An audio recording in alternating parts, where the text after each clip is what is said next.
Lawmakers are close to changing the rules on how we prosecute felony murder cases. Currently, accomplices can receive life sentences even if they didn't know someone was going to be killed.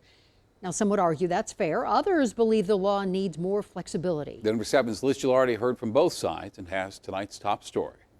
The Colorado House passed a sweeping reform to the felony murder statute. Instead of life in prison without parole, it would carry 16 to 48 years in prison.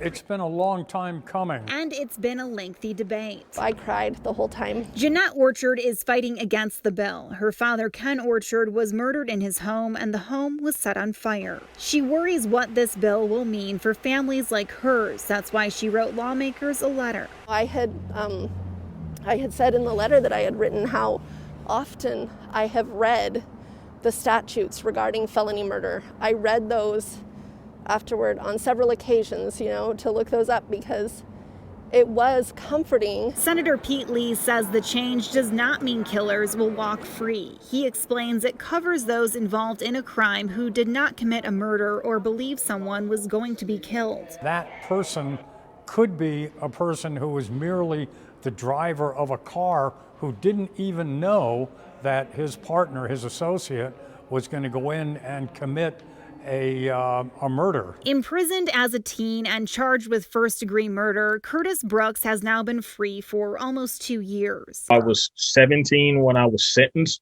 to life without parole. He was part of a group that stole a car. Someone in that group fired a fatal shot. My participation in that crime was wholly my inability to make the right decision, even though I knew what the right decision was. It was weakness. It was fear on my part. So do I believe I deserve to be punished for that? Absolutely. But should that punishment mean life in prison? It is now up to the governor to decide with a signature. Liz Gilardi, Denver 7. And that bill is on its way to the governor's desk. Current sentences will not be affected.